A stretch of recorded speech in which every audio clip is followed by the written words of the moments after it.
നമ്മൾ ഒരുമിച്ച് ചെയ്തു ചെയ്യുന്ന കർമ്മങ്ങളും ചെയ്തുകൊണ്ടിരിക്കുന്നതുമെല്ലാം അള്ളാഹു സ്വീകരിക്കുമാറാവട്ടെ. സ്വാലിഹായ സർക്കവുമായി അള്ളാഹു സ്വീകരിക്കുമാറാവട്ടെ എന്ന് ഞാൻ പരിശുദ്ധമായ ബദർ യുദ്ധത്തിൽ ജിബ്രീൽ അലൈഹിസ്സലാത്തു വസ്സലാം ചിരിച്ചൊരു സന്ദർഭം, ആ ഒരു സന്ദർഭത്തെ വിവരിക്കാനാണ് ആഗ്രഹിക്കുന്നത്. ജിബ്രീൽ സന്തോഷത്തോടെ ചിരിച്ച രണ്ട് സന്ദർഭങ്ങൾ ബദറിന്റെ മുമ്പും ബദറിലും ഉണ്ടായിരുന്നു. ബദറിന് മുമ്പ് ചിരിച്ചത് ബദറിന് വേണ്ടിയായിരുന്നു. ആ സംഭവം കേട്ടാൽ മനസ്സിലാവും. വിശദമായ ബദർ യുദ്ധം എന്നുള്ളത് ഈമാൻ കൊണ്ട് പോരാടിയ യുദ്ധമാണ്. അത്രമേൽ ഈമാനിന്റെ കരുത്തോടുകൂടി യുദ്ധം ചെയ്ത മറ്റൊരു യുദ്ധം ഇല്ല എന്ന് പറയാം. വലിയ യുദ്ധം 12,000-ലേറെ ആളുകൾ ഉണ്ടായിട്ട് പോലും വിജയിക്കാൻ കഴിഞ്ഞിട്ടില്ല. പക്ഷെ 313 സഹാബികൾ മാത്രമുള്ള അപ്പുറത്ത് ആയിരക്കണക്കിന് ആയുധങ്ങളും മുശ്രിക്കുകളുമായ ശത്രുക്കളും അതുപോലെ തന്നെ ഒട്ടകങ്ങളും ഉണ്ടായിട്ട് പോലും വിജയം ഇവിടെ കാണിച്ചിട്ടുള്ളത് ഈമാനിന്റെ ഒരു പവറാണ്. അള്ളാഹുവിനെല്ലാം തവക്കലാക്കി ഇറങ്ങിയ ഒരു സമുദായത്തിന് അള്ളാഹു നൽകിയിട്ടുള്ള ഒരു സന്തോഷമാണ്. നാം അതുപോലെ ഈമാനിന്റെ കരുത്തോടെ നേടിയിട്ടാൽ ഏതിനെയും മറികടക്കാൻ കഴിയുമെന്നുള്ള ഒരു ഉദാഹരണം കൂടിയാണ് നമുക്ക് ബദർ യുദ്ധം എന്നുള്ളത്.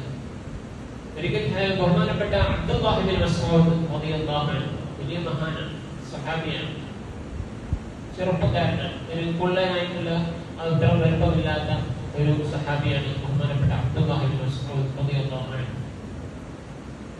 മഹാനഗറുകൾ മക്കയിലായിരുന്ന സന്ദർഭത്തിൽ അവിടെ നിന്ന് ഖുർആൻ ഇങ്ങനെ ഉറക്കെ ഉച്ചത്തിൽ ഓതുന്നു. നല്ല രസമാണ് ബഹുമാനപ്പെട്ടവരുടെ ഖുർആൻ ഓത്ത് കേൾക്കാൻ. അങ്ങനെ ഒരിക്കൽ ഖുർആൻ ഇങ്ങനെ ശബ്ദത്തിൽ ഓതുന്ന സന്ദർഭത്തിൽ ഈ ശബ്ദം ഖുർആൻ അബൂജഹൽ കേൾക്കുകയാണ്. അബൂജഹലിന് സഹിക്കാൻ കഴിയില്ല.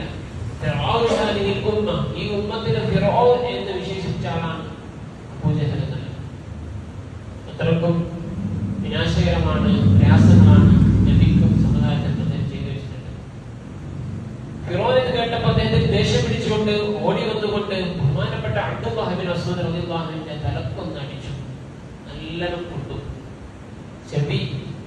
അദ്ദേഹത്തിന്റെ ചെവി അടർന്നു വീണു എന്ന് കാണാം.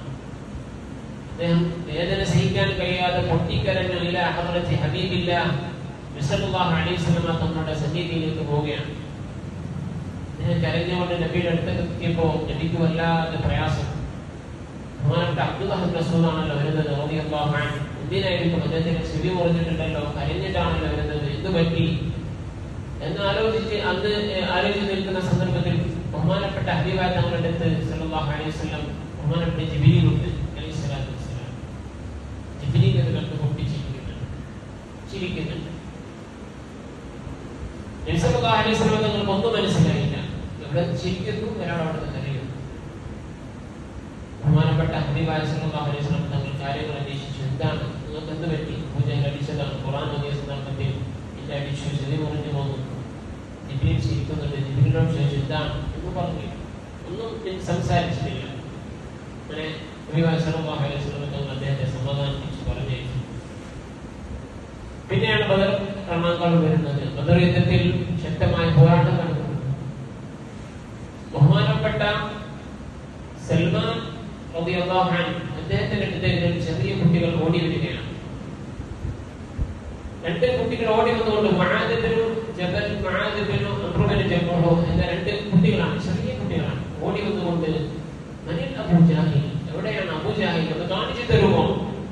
എന്തിനാണ് ഈ കുട്ടികൾ? അബൂജഹൽ എന്ന കൂട്ടത്തിൽ ഏറ്റവും വലിയ ധീരനാണ്, അക്രമിയാണ്, പരാക്രമിയാണ്. ഈ ചെറിയ കുട്ടികൾ എന്തിനാണ് അദ്ദേഹത്തെ എന്ന് ചോദിച്ചപ്പോൾ ഇദ്ദേഹം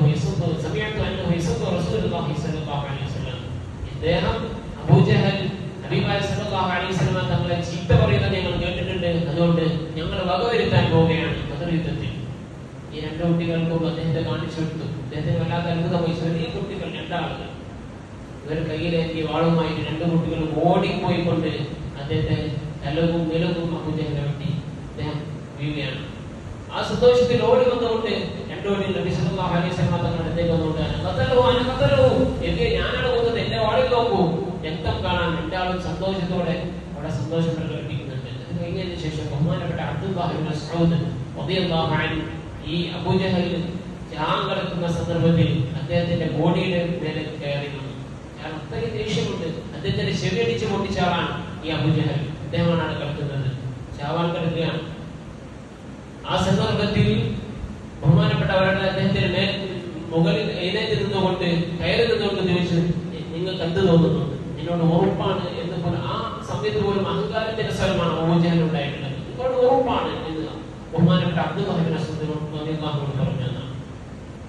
ഈ വല്ലാത്ത വേദന സഹിക്കുന്ന വേളയിൽ ബഹുമാനപ്പെട്ടവർ അദ്ദേഹത്തിന്റെ തല കൂടെ അറുത്തു. അബൂജഹലിന്റെ തല അറുത്തുകൊണ്ട് തലയിൽ ഒരു കൊളുത്ത് വെച്ചുകൊണ്ട്, ചെവിയിൽ ഒരു കൊളുത്ത് വെച്ചുകൊണ്ട് ഹബീബായ സല്ലല്ലാഹു അലൈഹി വസല്ലം തങ്ങളുടെ അടുത്തേക്ക് വലിച്ചു കൊണ്ടുവന്നു. നബിയുടെ അടുത്തേക്ക് അദ്ദേഹത്തിന്റെ തല ഒരു കൊളുത്തിൽ വെച്ച് വലിച്ചു കൊണ്ടുവന്നു. ഇലാ ഹദറത്തി ഹബീബില്ലാഹി സല്ലല്ലാഹു അലൈഹി വസല്ലം. ആ സന്ദർഭത്തിൽ ജിബ്രീൽ അവിടെയുണ്ട്. ജിബ്രീൽ ഇത് കണ്ട് ചിരിച്ചു. ആ സമയത്ത് നബി സല്ലല്ലാഹു അലൈഹി വസല്ലം തങ്ങളോട് ജിബ്രീൽ പറഞ്ഞു, ഞാൻ അന്ന് ചിരിച്ചത് അബ്ദുല്ലാഹി ഇബ്നു മസ്ഊദ് റളിയല്ലാഹു ചെവി മാത്രമല്ല അന്ന് പോയിട്ടുള്ളൂ, വരാനിരിക്കുന്ന ബദർ യുദ്ധത്തിൽ ഇദ്ദേഹത്തിന്റെ തല അടക്കി അബ്ദുല്ലാഹി ഇബ്നു മസ്ഊദ് വരുന്ന ഒരു രംഗം ഞാൻ അന്ന് ആലോചിച്ചിട്ടുണ്ടായിരുന്നു, അങ്ങനെ ചിരിച്ചതായിരുന്നു എന്ന് ബഹുമാനപ്പെട്ട ജിബ്രീൽ പറഞ്ഞു. അന്ന് ചെവി മാത്രമേ അബ്ദുല്ലാഹി ഇബ്നു മസ്ഊദ് റളിയല്ലാഹു പോയിട്ടുള്ളെങ്കിൽ ഈ ചെവി പോക്കി ആളുടെ തല എടുത്ത് ആ ചെവിയിൽ കൊളുത്ത് വെച്ചുകൊണ്ട് വലിക്കുന്ന സന്ദർഭം പിന്നീട് വരാനുണ്ടായിരുന്നു എന്നത് ആലോചിച്ചായിരുന്നു അന്നും ഇന്നും ഞാൻ ചിരിച്ചിട്ടുള്ളത് എന്നതാണ്. അള്ളാഹുവിന്റെ സഹായം നോക്കൂ. അതാണ് അള്ളാഹുവിന് വേണ്ടി നമ്മൾ സമർപ്പിച്ചാൽ അള്ളാഹു അതിലും ഇരട്ടിയായി തരും. ചിലപ്പോൾ ഒന്ന് വൈകും, ചോദിച്ചത് ചിലപ്പോൾ അത്രയും പെട്ടെന്ന് ചിലപ്പോൾ കിട്ടിയില്ല എന്ന് വരും. അത്തരത്തിൽ നടന്ന ഒരു ഈമാനികമായ ഒരു യുദ്ധമായിരുന്നു ബദർ യുദ്ധം എന്നുള്ളത്. ശൈത്താനും ഇബ്ലീസും ജിബ്രീലും വരെ ഇറങ്ങിയ യുദ്ധം, മറുവശത്ത് ഇബ്ലീസ് ഇറങ്ങിയ യുദ്ധം. സറാഖത്ത് ബിൻ ജഹ്ഷം എന്ന ആളുടെ ആ ഒരു ഗോത്ര നേതാവാണ്. പിന്നീട് അദ്ദേഹം മുസ്ലിമായിട്ടുണ്ട്. അദ്ദേഹത്തിന്റെ വേഷത്തിലാണ് ഇബ്ലീസ് റഹ്മാൻകുളത്തിലേക്ക് ഇറങ്ങിയത്. ഞാൻ നിങ്ങൾക്ക് അയൽവാസിയായിട്ടുണ്ടാവും, നിങ്ങൾ യുദ്ധം ചെയ്തോളി, വിശദമായി ഖുർആൻ പറയുന്നുണ്ട്. നിങ്ങൾക്കായി അയൽവാസിയായിട്ട് ഞാനുണ്ടാവും, ഒപ്പരം ഞാനുണ്ടാവും, അവർക്ക് ഇത് വിഷയമില്ല എന്ന് പറഞ്ഞ ജിബ്രീൽ എന്ന് പറഞ്ഞ ഇബ്ലീസ് കുറച്ച് കഴിഞ്ഞപ്പോൾ മാലാഖമാർ രണാങ്കത്തിലേക്ക് ഇറങ്ങുന്നത് കണ്ടപ്പോ ജിബ്രീൽ അത് കാണാൻ കഴിഞ്ഞു, ഇബ്ലീസിനത് കാണാൻ കഴിഞ്ഞു, മലക്കൂരത് എണ്ണത്തത് കാണാൻ കഴിഞ്ഞു. അത് കണ്ടപ്പോ അദ്ദേഹം ഓടാൻ തുടങ്ങി. ഇത് കണ്ടപ്പോ അദ്ദേഹത്തിന്റെ ബാക്കിയുള്ള ആളുകൾ